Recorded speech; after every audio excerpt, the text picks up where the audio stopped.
All right. Today's SPY was up 0.64%, and I expect tomorrow to be a very big day, and I expect us to possibly break out of this trading range because we are getting CPI data. Now, I'm not making any predictions on how the data is going to be. We're simply reading the price action on the chart, and we're still in a bull trend sitting right on top of critical resistance, which is the SPY level just above 442.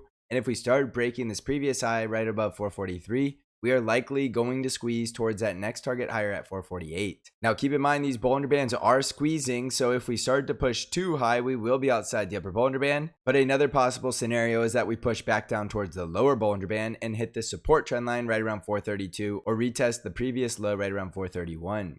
So usually when you get a big data release, if you're going to trade it, you need to simply take a swing position and then hope for the best because the move is going to happen very quickly. There's very little time to react. So as day traders, your job is to look at the chart and look at the critical levels tomorrow and then only trade what the market is giving you. There's usually plenty of volatility to trade in either direction. So if you want to short, wait for resistance. And if you want to go long, wait for support. We still have to give the bulls benefit of the doubt because this is a bull trend until it's not. So it's still very difficult to take short trades for prolonged periods of time. So if you are shorting, don't forget to lock your profits at support and don't be a greedy pig. There have been a lot of great short trades in this market as long as you're only taking them up here around resistance and then taking your profits down as you get towards support. If you're swing trading short in a bull trend, you're going to have a very miserable time and you need to wait for a confirmed downtrend before you start swinging short. So I'm still viewing SPY as a trading range between 436 and 442, and the winner of this battle is going to be whichever range breaks first. The bulls win above 442 and the bears win below 436.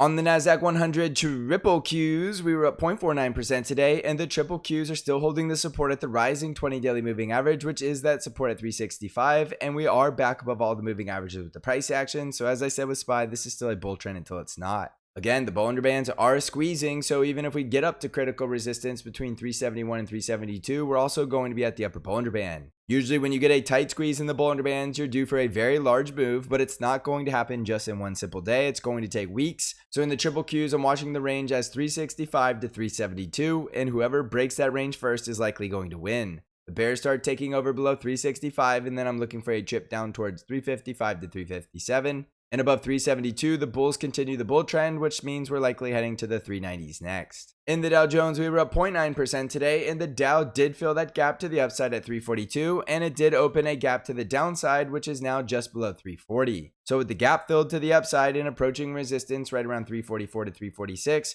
you have to wonder whether or not the bulls are going to have the energy to continue to push, or if this was just a gap fill before we continue lower to fill the gap to the downside, or test critical support between 336 and 337. One thing to pay attention to in the Dow is it's also possible this is just forming out some type of bull flag wedge, which means we could reach the top of that wedge and then still get a pullback and fill that gap, and then at a later date get a breakout to the upside or the downside and continue this trend. So this is likely going to continue to be a very choppy sideways market until we break out of these trading ranges, and that's just how you have to play it. So exercise plenty of patience and know these critical levels. On the Russell 2000 IWM ETF, we were up 1.03% today, and we did get the catalyst of the bullish breakout of resistance at 188. And from here, as long as we can hold above this breakout, even if we get a retest to make sure it is not just a false breakout, we are likely heading towards 195 next. Now keep in mind the small caps have gone much of nowhere this year, so it's still possible the small caps go higher even if big tech is going lower. So there isn't a perfect correlation here where you need to worry about being bullish in small caps if you're expecting the indices to go lower. It is possible small caps go higher while the rest of the indexes go lower. It doesn't guarantee it will, but it is possible, and that's why the small caps are barely up year to date. So you can now use your risk level at 188 because that's the breakout, or you could use the rising 20 daily moving average, which is going to be right around 186.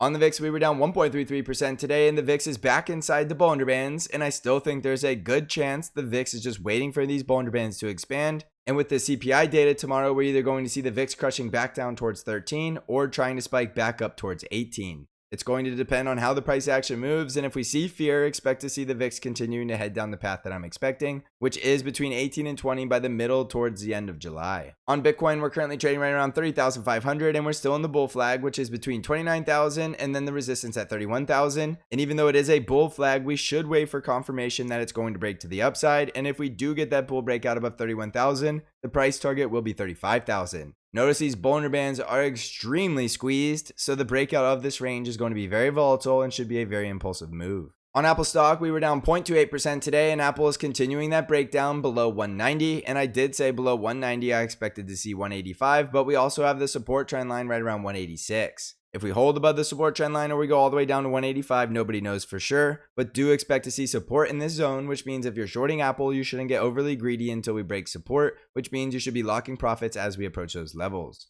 We can get more bullish if we break this high right around 192 or the previous high at 194, and we still do have that valid price target up there above 197 as long as we can maintain a bull trend and not break down through these critical support levels. So jumping back over to the S&P 500, tomorrow should be a big day in either direction, and we are looking for a break of this trading range between 436 and 442, and we also do have this wedge that's forming. So we are going to get a very large move, which is evident by the Bollinger Band squeezing, and we're about to break out of this range. So we are about to see the next leg in this market. As I always say, the trend is your friend, so the bulls still do have an advantage until the bears prove they can break down through critical support, and then we can get a lot more bearish because the bull trend will be a lot weaker. So continue to follow the chart and let the price action do all the talking, and always, always, always manage your risk. Never risk too much and make sure your risk reward always favor profitability, and I did talk about how to manage your risk in a training video, so if you haven't seen that, please watch that video and learn how to manage your risk. And don't forget, you can still claim 50% off bank trade alerts or the Stock Channel Discord simply by applying the coupon code FREEDOM at checkout. You can find out more information in the links below. So thank you for watching, everybody. I hope you're crushing this market. And as always, I will see you in the next episode.